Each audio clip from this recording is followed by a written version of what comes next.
Hi everyone, welcome to study word classes. तो friends, finally आज हम लोग ज्योग्राफी डिस्कस करने वाले हैं। इसका चैप्टर नंबर फर्स्ट ही है, क्योंकि पूरी हिस्ट्री हम लोगों की कंप्लीट हो चुकी है क्लास 6 की। तो अगर आपने क्लासेस नहीं देखी हैं तो जाके देखिएगा, उसमें प्रॉपर तरीके से चैप्टर वाइज हम लोगों ने कवर किया हुआ है। हिस्ट्री में जो चैप्टर थे, पूरे 14 चैप्टर थे, वो 14 चैप्टर हम लोगों ने अच्छे से डिस्कस किए हैं। तो आप ये भी जाके देख सकते हैं क्लासेस। एंड आज से हम लोग ज्योग्राफी कवर करने वाले हैं। आपका जो जीके जीएस होता है, वहाँ पे जितने भी क्वेश्चन बनते हैं, ज़्यादातर आपके हिस्ट्री एंड ज्योग्राफी से ही क्वेश्चन उठाए जाते हैं। तो ये क्लासेस आपको डेली 2 बजे मिलती है, तो इसको जरूर ज्वाइन करिएगा। एंड साथ में जो 5 बजे क्लास मिलती है, वो सोशल साइंस की होती है। एनसीईआरटी में हम लोग डिस्कस कर रहे हैं, वो पेज सीटेड पेपर 2 के लिए है, लेकिन आपको भी ज्वाइन करनी है, क्योंकि आप में जीके में एनसीईआरटी प्लस एससीईआरटी दोनों से क्वेश्चन पूछे जाते हैं, तभी जाके आपका जीके जीएस कंप्लीट हो पाएगा। तो ये क्लास जो है आज से हम लोग जो मतलब डेली ज्योग्राफी कवर करने वाले हैं, क्योंकि हिस्ट्री क्लास 6 की पूरी कंप्लीट हो चुकी है। ये जो चैप्टर है क्लास 6 की ज्योग्राफी का चैप्टर नंबर 1 है। तो स्टार्ट करते हैं। अगर चैनल पे पहली बार आए हो तो वीडियो को लाइक करके चैनल को भी सब्सक्राइब कर लीजिएगा, ताकि आपको सारी इन्फॉर्मेशन मिलती रहे एंड साथ में आपको क्लासेस भी मिलते रहे। यहाँ पे डेली जो आपको क्लास मिलती है वो बीपीएससी की भी मिलती है, एंड साथ ही साथ सीटेड की भी क्लासेस आपको यहाँ पे मिलती हैं। तो दोनों क्लासेस आप ज्वाइन कर सकते हैं। स्टार्ट करते हैं। आज का जो चैप्टर है हमारा सौर मंडल, यानी सौर मंडल के बारे में इस चैप्टर में दिया गया है, तो हम लोग अच्छे से कवर करेंगे। इसमें बात कही गई है कि जो सौर है, यानी जो सौर मंडल होता है, उसमें क्या क्या पाया जाता है। सूर्य हो गया, ग्रह है, उपग्रह है, क्षुद्र ग्रह है आदि। तो देखिए, इसमें स्टोरी के माध्यम से बताया गया है, तुमको स्टोरी नहीं पढ़नी। जो क्वेश्चन आपसे जहां से पूछे जाएंगे, मेन क्या टॉपिक है, वो हम लोग डिस्कस करने वाले हैं, जहां से आपके जीके जीएस में क्वेश्चन बनेंगे। तो जो सौर मंडल होता है, उसमें क्या पाया जाता है। सूर्य, ग्रह, उपग्रह, क्षुद्र ग्रह, ये ध्यान रखिएगा। आगे चलते हैं। आगे बात कही गई सौर परिवार का मुखिया। इसके बारे में हम लोग देख लेते हैं। जो सौर परिवार का मुखिया है, सौर परिवार का जो मुखिया होता है सूर्य है, सौर परिवार का मुखिया। तो जो सूर्य होता है वो क्या है, सौर परिवार का मुखिया है, ये ध्यान रखना। यह परिवार का सबसे बड़ा एवं प्रमुख सदस्य है। ठीक है, सौर परिवार के सभी सदस्य प्रायः इसके प्रकाश से ही प्रकाशित होते हैं। तो जो सौर परिवार के जो सदस्य होते हैं, जैसे क्षुद्र तारा हो गया, उपग्रह है, तारे हैं, तो ये सब जब चमकते हैं, इनको प्रकाश जब मिलता है, तो इस सूर्य के ही प्रकाश से प्रकाशित होते हैं। दूरबीन से देखने पर सूर्य की सतह से उठती हुई आग की जो लपटें दिखाई देती हैं, उसे क्या कहा जाता है, उसे कहा जाता है सौर प्रज्वल। तो अगर आपसे पूछा जाए सौर प्रज्वल किसको कहा जाता है, तो जो दूरबीन से देखने पर, ठीक है, सूर्य की सतह से उठती हुई आग की लपटें होती हैं, उसी को कहते हैं सौर प्रज्वल। ये ध्यान रखना, यहाँ से क्वेश्चन पूछ सकता है। हमारी पृथ्वी से सूर्य कई गुना बड़ा है, यानी जो पृथ्वी है वो सूर्य जो है पृथ्वी से काफी गुना बड़ा है। अगर मान लीजिए पृथ्वी इतनी बड़ी है, तो सूर्य जो है इतना बड़ा है। एग्जाम्पल के तौर पे बता रही हूँ, तो इतना ज्यादा बड़ा जो है आपका सूर्य होता है। अगर हम सूर्य को क्रिकेट की गेंद माने, तो पृथ्वी जो है राई के दाने के बराबर होती है। जो सूर्य काफी बड़ा है। अब हम लोग चलते हैं ग्रहों से परिचय, इसकी तरफ देख लेते हैं। जो ग्रह हैं, आपके कितने ग्रह बताए गए हैं। ग्रहों के जो नाम है, बुध है, शुक्र है, पृथ्वी है, मंगल है, बृहस्पति है, शनि, अरुण, वरुण। तो ये जो होते हैं ग्रहों के नाम हैं। ठीक है, तो ये जो है ग्रहों के नाम है, ये ध्यान रखिएगा। इस सीक्वेंस में दिए गए हैं, तो इनको सीक्वेंस में भी ध्यान रखिएगा। आगे चलते हैं। उद्घोष ने पुनः बताया कि ये यहाँ से नहीं आएगा। सूर्य के सबसे जो निकट का ग्रह है वो कौन सा है, बुध ग्रह है। ठीक है, तो ये ध्यान रखना, सूर्य के जो सबसे निकट का ग्रह है वो बुध है। इसीलिए इसीलिए उसमें सबसे अधिक जो है चमक है, क्योंकि सूर्य के पास है, सूर्य की किरण इस पे ज्यादा पड़ती है, तो ये सबसे ज्यादा चमकता है। तीर का निशाना एक लाल गोले की ओर से इशारा करने लगा, ये यहाँ से नहीं आएगा। यह जो है मंगल ग्रह है, लाल रंग के होने के कारण इसे लाल ग्रह भी कहते हैं। तो जो मंगल ग्रह है वो कैसा है, वो कैसा ग्रह है, लाल ग्रह है। ये सारे पॉइंट ध्यान रखिएगा, क्वेश्चन पूछ लेगा तो वहां पे दिक्कत होगी, इसलिए सारे कॉन्सेप्ट क्लियर होने चाहिए। तो जो मंगल ग्रह होता है वो लाल ग्रह माना गया है। ठीक है, इसका जो रीजन बताया गया है, लाल ग्रह होने के कारण ही इसे लाल ग्रह भी कहते हैं। तो अगर आपसे पूछा जाए कौन सा ऐसा ग्रह है जिसको लाल ग्रह कहा जाता है, या फिर लाल ग्रह जैसा दिखता है, तो वो है आपका मंगल ग्रह। मंगल ग्रह जो है वो लाल है, इसीलिए उसको लाल ग्रह भी कहते हैं। तो ये आप देख सकते हैं, पूरा सौरमंडल बना हुआ, ये सूर्य है, ये पृथ्वी है, ये शुक्र है, सॉरी ये बुध है, ये शुक्र है, ये पृथ्वी है, ठीक है, ये मंगल है, ये क्षुद्र बना हुआ है ग्रह, ये बृहस्पति हो गया, आपका शनि है, वरुण है, अरुण है। तो ये सब जो है सूर्य के चक्कर लगाते रहते हैं। तो ये पूरा जो सौरमंडल बना हुआ है। आगे चलते हैं। आगे जो बात कही गई, सभी ग्रह एक निश्चित दूरी बनाकर सूर्य के चारों ओर घूमते रहते हैं। यानी अगर मान लीजिए सूर्य है और इसके आसपास घूम रहे हैं, आसपास घूम रहे हैं, तो अगर इनमें दूरी ना बनी हो तो ये सब एक दूसरे में मिक्स हो जाएंगे, एक दूसरे से लड़ जाएंगे। ठीक है, तो ये प्रॉपर तरीके से जो है अपनी दूरी बना करके सूर्य के मतलब अराउंड घूमते रहते हैं। आगे चलते हैं। दो ग्रह ऐसे भी हैं जो अन्य ग्रहों के घूमने की दिशा में ना घूमकर उल्टी दिशा में घूमते हैं। तो जो सौरमंडल है, तो कुछ ग्रह तो हैं मतलब एक ही सीक्वेंस में घूमते हैं, बट दो ऐसे ग्रह होते हैं जो उल्टी दिशा में, जैसे कि मान लीजिए ये ऐसे घूम रहे हैं, तो वो ऐसे करके घूमेंगे। ठीक है, उल्टी दिशा में घूमते हैं, यानी विपरीत दिशा में घूमते हैं। तो वो कौन से ग्रह हैं, इसके बारे में हम लोग जान लेते हैं। जो वो ग्रह होते हैं शनि के चारों ओर घूमते हैं, तभी उद्गोड़ ने सभी ग्रह की जो है सूर्य का चक्कर लगाते हैं। शनि के चारों ओर के छल्ले को दिखा करके उन्होंने बताया कि एकमात्र ग्रह है जिसके चारों ओर छल्ले हैं। तो जो शनि ग्रह होता है उसके चारों ओर छल्ले पाए जाते हैं। तो ये ध्यान रखना, अगर आपसे पूछ लिया जाए कि मतलब ऐसा कौन सा ग्रह है जिसके चारों ओर छल्ले पाए जाते हैं, तो आपका शनि ग्रह हो जाएगा। प्लेटो, जिसकी गणना पहले ग्रह के रूप में होती थी, उसे अब क्षुद्र ग्रह की संज्ञा दे दी गई है। तो जो प्लेटो है, प्लेटो ग्रह जो है उसको हटा दिया गया है, अब उसको क्या कर दिया गया, क्षुद्र ग्रह की संज्ञा दे दी गई, यानी क्षुद्र ग्रह के नाम से उसको अब जाना जाने लगा है। तो ये भी ध्यान रखिएगा। शनि के चारों ओर जो होते हैं वो क्या दिखाई देते हैं, एकमात्र मतलब ऐसा ही ग्रह है जिसके चारों ओर छल्ले पाए जाते हैं। ठीक है, आसमान में टिमटिमाते तारे, इसके बारे में हम लोग देख लेते हैं। इसमें जो बात कही गई, सूर्य भी तो एक तारा है, यानी जो सूर्य है वो क्या है, एक तारा है, ये भी ध्यान रखना। लेकिन यह पृथ्वी से काफी नजदीक जो है प्रतीत होता है, परंतु वास्तव में यह पृथ्वी से बहुत दूर है। यानी इसको मतलब ये फील तो होता है कि पृथ्वी के बहुत पास है, लेकिन ये बहुत दूरी पर होता है। इसका प्रकाश हम तक लगभग 8 मिनट में ही पहुंच जाता है। तो ये ध्यान रखिएगा, जो सूर्य का प्रकाश है वो पृथ्वी पर आते आते कितना टाइम लगता है, 8 मिनट लगता है। आगे चलते हैं। सूर्य के बाद सबसे नजदीक के तारे का जो प्रकाश है, पृथ्वी तक पहुंचने में लगभग 4 वर्ष लग जाते हैं। तो यानी जो सूर्य के बाद सबसे नजदीक के तारे होते हैं, तारे का जो प्रकाश है पृथ्वी तक पहुंचने में कितना वर्ष लग जाता है, 4 वर्ष लग जाते हैं।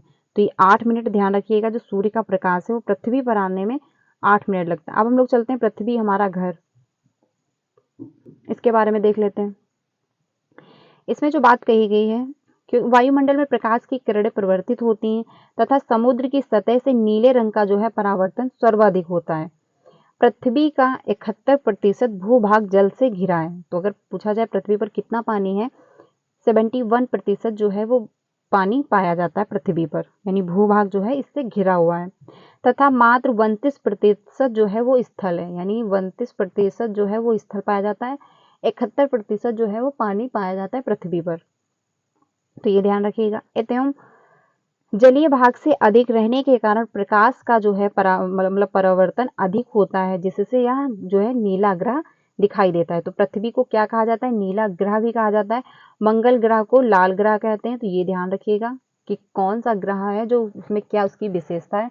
तो मंगल जो ग्रह है उसको लाल ग्रह कहते हैं, और पृथ्वी को नीला ग्रह भी कहा जाता है। उसका मेन रीजन यही है कि इसमें 71% जो पानी पाया जाता है, यानी जो स्थल है वो कम है, 1/3 भाग में जो है वो पानी ही पाया जाता है। आगे चलते हैं। उपग्रहों की जो है सैर, इसके बारे में हम लोग देख लेते हैं। इसमें जो बात कही गई, चंद्रमा पृथ्वी, देखिए इसमें कहानी के थ्रू बताया गया, इसलिए मैं कट कट करके बता रही हूँ, क्योंकि जहां से क्वेश्चन पूछे जाएंगे। ठीक है, वैसे करके मतलब पूरी कहानी पढ़ने से कोई फायदा नहीं, इसलिए जहां से क्वेश्चन बनेंगे और जो इंपॉर्टेंट है, चैप्टर से रिलेट कर रहा है, वही मैं आपको बता रही हूँ। आगे चलते हैं। पृथ्वी जो है, चंद्रमा पृथ्वी के बहुत नजदीक होने के कारण इतना बड़ा दिखाई देता है। चंद्रमा का प्रकाश पृथ्वी पर लगभग सवा सेकंड में पहुंच जाता है, यानी जो चंद्रमा है, चंद्रमा का प्रकाश है वो पृथ्वी पर कितना घंटे में पहुंच जाता है, कितने सेकंड में पहुंच जाता है, सवा सेकंड में पहुंच जाता है। चंद्रमा पृथ्वी की एक परिक्रमा 27 दिन 8 घंटे में पूरी करता है, यानी जो चंद्रमा है वो क्योंकि जो पृथ्वी है वो सूर्य के चक्कर लगाती है और जो चंद्रमा है वो पृथ्वी का चक्कर लगा रहा होता है। ठीक है, तो जो चंद्रमा है उस परिक्रमा करने में उसको 27 दिन 8 घंटे लग जाते हैं, तब जाके वो जो परिक्रमा पूरी कर पाता है पृथ्वी की। इतने ही समय में वह अपने अक्ष पर भी एक बार घूम लेता है, यानी जो पृथ्वी का तो चक्कर लगा ही रहा होता है, उसके साथ ही साथ वो अपने अक्ष पर भी घूम लेता है। यही कारण है कि हमें सदैव चंद्रमा एक ही चेहरा दिखाई देता है। चंद्रमा पर ना तो जल है और ना ही वायु, तो यानी जो चंद्रमा है उस पर ना जल पाया जाता है और ना ही वायु पाई जाती है। आगे चलते हैं।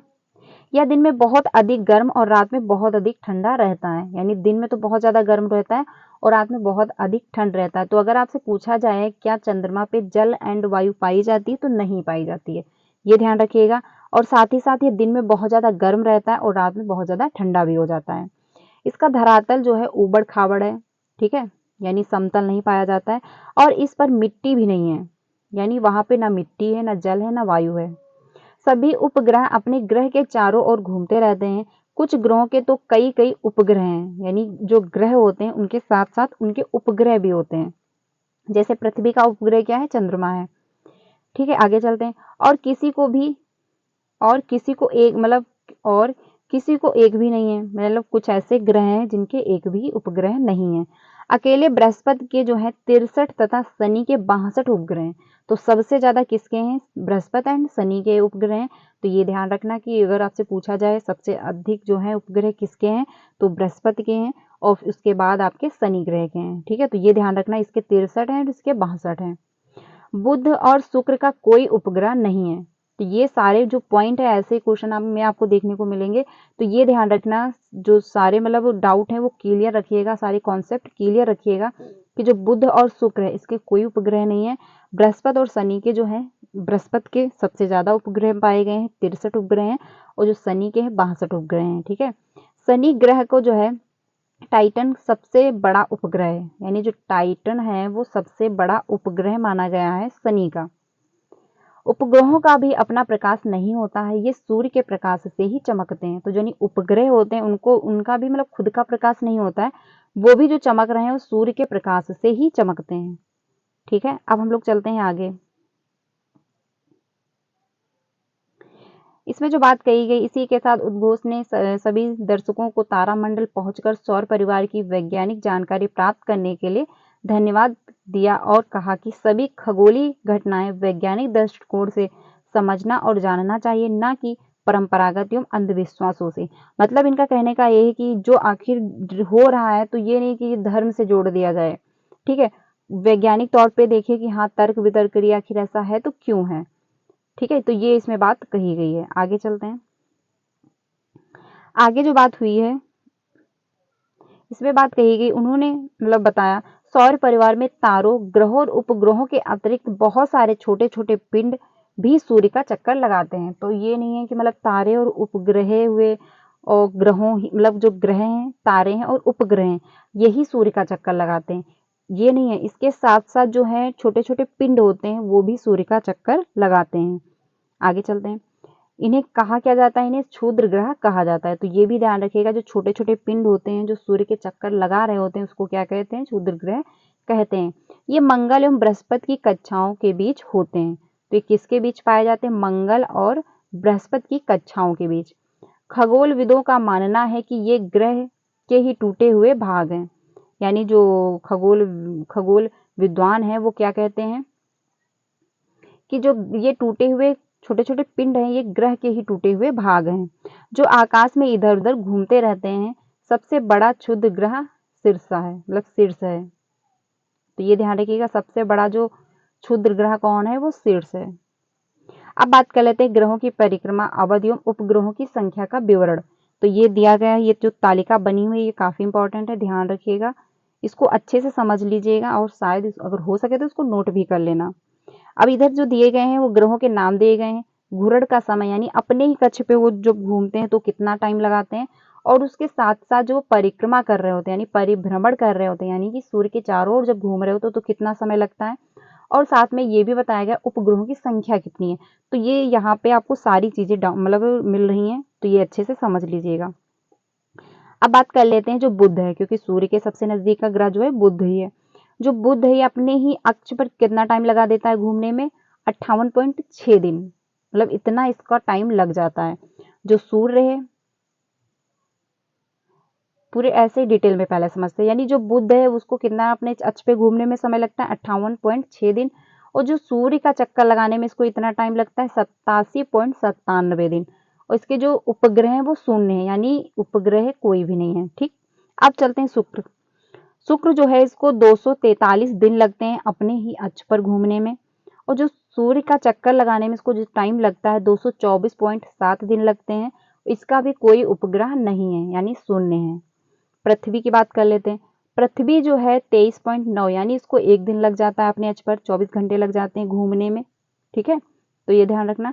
और जो इसको परिक्रमा करने में, यानी सूर्य के जो परिभ्रमण करने में इसको जो टाइम लगता है वो 365 दिन, पॉइंट 3 जो है 365 दिन इसको लग जाते हैं। और जो इसका उपग्रह है वो एक है, यानी चंद्रमा है। ठीक है, तो पृथ्वी का जो उपग्रह है वो एक है और चंद्रमा है। सबसे ज्यादा जो उपग्रह है वो बृहस्पति के हैं एंड उसके बाद शनि ग्रह के हैं। बृहस्पति के 63 है, शनि के 62 हैं, तो ये ध्यान रखना। आगे चलते हैं मंगल ग्रह। मंगल ग्रह जो है इसमें जो है 24 घंटे लग जाते हैं अपने ही अक्ष पर घूमने पे। और जो इसको परिभ्रमण करने में टाइम लगता है वो कितना है? 687 दिन, यानी इतना टाइम इसको लग जाता है सूर्य का एक चक्कर लगाने में। और जिसके उपग्रह हैं वो 2 हैं। ठीक है, अब चलते हैं बृहस्पति। बृहस्पति जो है इसको 9.9 घंटे लग जाते हैं अपने ही अक्ष पर घूमने में। और जो सूर्य का चक्कर लगाने में होता है 11.86 वर्ष लगते हैं, यानी इसको इतना टाइम लग जाता है क्योंकि ये दूर है। इसके जो उपग्रह हैं वो 63 उपग्रह हैं, तो सबसे ज्यादा उपग्रह आपके बृहस्पति के ही हैं। अब बात कर लेते हैं शनि। जो शनि है इसको 10 घंटे लग जाते हैं अपने अक्ष पर घूमने में। और जो इसको परिभ्रमण में टाइम लगता है वो 29.46 है, तो इसको 29 वर्ष लग जाते हैं मतलब सूर्य का एक चक्कर लगाने में। और जो इसके उपग्रह हैं वो 62 हैं। अब बात कर लेते हैं यूरेनस जो है, इसको 16 घंटे लग जाते हैं अपने अक्ष पर घूमने में। और साथ ही 84 जो है .1 जो है वर्ष इसको लग जाता है सूर्य का चक्कर लगाने में। और जो इसके उपग्रह हैं कितने हैं? 87 हैं। ठीक है, अब बात कर लेते हैं वरुण की। तो इसमें जो है 18.5 यानी 18 घंटा इसको लग जाता है अपने ही अक्ष पर घूमने पे। और जो वर्ष मतलब सूर्य का जो चक्कर लगाने में इसको टाइम लगता है, एक चक्कर जो है 164.80 वर्ष इसको लगते हैं, इतना ज्यादा टाइम लगता है। तो इसके जो उपग्रह हैं वो 13 हैं। तो जितने उपग्रह हैं वो ध्यान रखना, बुध और शुक्र के उपग्रह नहीं है। तो अगर आपसे ये पूछा जाए कि ऐसे कौन से ग्रह जिनका कोई भी उपग्रह नहीं है, तो बुध एंड शुक्र है। तो ये ध्यान रखना, दो ऐसे उपग्रह हैं, मतलब दो ऐसे ग्रह हैं जिनका कोई उपग्रह नहीं है। ठीक है, बाकी सभी के आपके उपग्रह हैं। जैसे पृथ्वी हो गया उसका एक उपग्रह है, मंगल है उसके 2 उपग्रह हैं, बृहस्पति जो है उसके 63 उपग्रह हैं, शनि जो है इसके 62 उपग्रह हैं, यूरेनस जो है इसके 27 उपग्रह हैं, वरुण जो है इसके 13 उपग्रह हैं। तो उपग्रह भी ध्यान रखिएगा, पूछ ले तो आपको समझ में आ जाए एंड आप वहां पे कर भी पाओ। बाकी अपने टाइम पर मतलब अपने अक्ष पर कितना इसको टाइम लगता है रोटेट होने में एंड सूर्य का कितना टाइम लगता है चक्कर लगाने में एक, तो ये सब टाइम ध्यान रखिएगा। ये जो पूरी सारणी है ये ध्यान रखना, यहाँ से क्वेश्चन आ जाता है, ये वेरी इंपॉर्टेंट है। यहाँ से क्वेश्चन हर बार मिलता है, तो ये ध्यान रखना, क्योंकि कंफ्यूजन भी यहीं पे क्रिएट हो रही होती है कि कितना टाइम लगता है उसको घूमने में, किसके कितने उपग्रह हैं, कौन से ग्रह को क्या कहा जाता है। जैसे मंगल ग्रह इसको लाल ग्रह कहा जाता है। ठीक है, बृहस्पति वो पृथ्वी जो इसको नीला ग्रह कहा जाता है। नीला ग्रह क्यों कहा जाता है वो भी मैंने अभी आपको बताया। मेन रीजन क्या है, इस पे पानी जो है वो अधिक मात्रा में, यानी 71% पानी ही पाया जाता है पृथ्वी पर। ठीक है, अब हम लोग चलते हैं आगे। तो ये जो सारणी है इसको जरूर ध्यान रखिएगा, यहाँ से क्वेश्चन बन जाता है। नोट में क्या दिया गया, हाल के अनुसंधान एवं खोजों के उपरांत प्लेटो को ग्रहों की सूची से निकाल दिया गया है। तो पहले प्लेटो भी थे बट अब उनको बाहर कर दिया गया है। आगे चलते हैं। कभी कभी आकाश से टूट कर गिरे हुए तारे जो हैं दिखाई देते हैं, यानी कभी कभी आपने देखा होगा आसमान में कि जो तारे वो टूटते हैं, ऐसा लगता है वो टूट रहे हैं। ठीक है, ये तारे नहीं होते बल्कि ये पत्थर के छोटे छोटे टुकड़े होते हैं, यानी जो हमको फील हो रहा होता है कि ये तारे टूट रहे हैं, वो तारे नहीं होते, वो जो पत्थर होता है पत्थर के छोटे छोटे टुकड़े होते हैं जो सूर्य के चारों ओर चक्कर लगाने वाले पिंडों से टूटकर गिरते हैं। तो जो सूर्य के चारों ओर चक्कर लगा रहे होते पिंड जो होते हैं उनको क्या कहा जाता है? क्षुद्र ग्रह कहा जाता है, ये भी ध्यान रखिएगा। ठीक है, उनको क्या कहा जाता है, उनको क्षुद्र ग्रह कहा जाता है। लेकिन ये जो पिंडों से टूटकर बन मतलब गिरते हैं उसको क्या कहते हैं, उल्का पिंड कहते हैं। तो ये ध्यान रखिएगा कि जो सूर्य के चक्कर लगा रहे होते हैं पिंड, उनको तो कहा जाता है क्षुद्र ग्रह, लेकिन जो टूट के उनसे भी निकलते हैं उसको क्या कहते हैं, उल्का पिंड कहा जाता है। आगे चलते हैं। टूट कर गिरने की प्रक्रिया में वायु के साथ घर्षण के कारण ये गर्म होकर जल जाते हैं, क्योंकि जब ये टूटते हैं तो इनमें घर्षण पैदा होती है वायु के साथ, इसी की वजह से ये जल जाते हैं, जिससे प्रकाश उत्पन्न होता है। कई बार उल्का पूरी तरह से जले बिना पृथ्वी पर गिर जाते हैं, जिससे धरातल पर गड्ढे बन जाते हैं। तो ये भी एक रीजन रहता है, कभी कभी क्या होता है कि उल्का पिंड जो होते हैं पूरी तरह से जले बिना ही पृथ्वी पर गिर जाते हैं, क्योंकि वो नहीं जलते तो इस वजह से वहां पे गड्ढे भी बन जाते हैं। ये देख सकते हैं आकाश गंगा है। ठीक है, आगे चलते हैं। ज्योग्राफी बहुत अच्छे से समझिएगा, क्योंकि यहाँ पे बहुत ज़्यादा दिक्कत भी होती है, कंफ्यूजन भी क्रिएट होती है। तो इसलिए आपको प्रॉपर तरीके से जब आप बुक फॉलो करोगे, मतलब सीरीज जो है SCRT वही जब फॉलो करोगे, तभी जाके इसमें छोटे छोटे क्वेश्चन जो कहाँ से उठाए जा रहे हैं वो आपको बुक से ही क्लियर हो पाएगा। देखिए, आप क्वेश्चन कर लोगे तो वहां से आपको क्वेश्चन की प्रैक्टिस हो जाएगी, बट जब आप बुक करते हो तो वहां से सारे डाउट क्लियर हो रहे होते हैं, क्योंकि जब हम बुक कर रहे होते हैं तो उससे रिलेटेड आसपास की सारी चीजें बुक में इंक्लूड होती हैं। इस वजह से बुक को फॉलो करिए, तभी जाके आपका GK GS कंप्लीट हो पाएगा। एंड सारे एग्जाम जो भी हैं बुक पढ़े बिना कोई क्वालिफाई नहीं हो पाता, क्योंकि आप प्रीवियस के क्वेश्चन कर लोगे, मॉक टेस्ट कर लोगे तो क्वेश्चन आप अटेंड कर लोगे, लेकिन वहां पे अगर क्वेश्चन घुमा दिया गया, क्वेश्चन और तरीके से पूछ लिया गया तो वहां पे दिक्कत होगी। वो करने का एक यही तरीका है कि आप बुक फॉलो करिए। ठीक है, आगे चलते हैं। ध्रुव तारा, इसके बारे में देख लेते हैं। जो ध्रुव तारा है यह एक जो है स्थिर तारा है, यानी ये अपनी जगह पे घूमता नहीं, ये स्थिर रहता है। यह उत्तरी गोलार्ध में पृथ्वी के उत्तरी अक्ष पर अवस्थित है। तो ये कहाँ पे पाया जाता है, जो ध्रुव तारा है उत्तरी गोलार्ध में पृथ्वी के उत्तरी अक्ष पर है। विषुवत रेखा पर किसी भी स्थान को देखने पर ध्रुव तारा क्षितिज पर दिखाई पड़ता है, परंतु ज्यों-ज्यों हम ध्रुव की ओर बढ़ते हैं, क्षितिज से उसकी ऊंचाई बढ़ने लगती है। क्षितिज से ध्रुव तारे की ऊंचाई मतलब जितनी डिग्री होगी उस स्थान पर अक्षांश भी उतनी ही डिग्री पर होगा। तो यानी जो ध्रुव तारा होता है, मतलब क्षितिज से ध्रुव तारे की जो ऊंचाई है, मतलब जितनी ऊंचाई पर जितनी डिग्री पर होगा, उतनी ही स्थान पर जो अक्ष है, अक्ष की भी उतनी ही ऊंचाई पर जो है वो डिग्री उतनी ही बनेगी। यह हमेशा उत्तरी दिशा में दिखता है। जो ध्रुव तारा होता है हमेशा कौन सी दिशा में दिखता है, उत्तरी दिशा में दिखता है। इसलिए प्राचीन काल से ही नाविकों को समुद्र में उत्तर दिशा का ज्ञान करवाता है, मतलब करवाता रहा है। तो जो नाविक लोग पुराने टाइम में होते थे तो ध्रुव तारा से ही दिशा का ज्ञान कर लेते थे कि हाँ कौन सी दिशा है।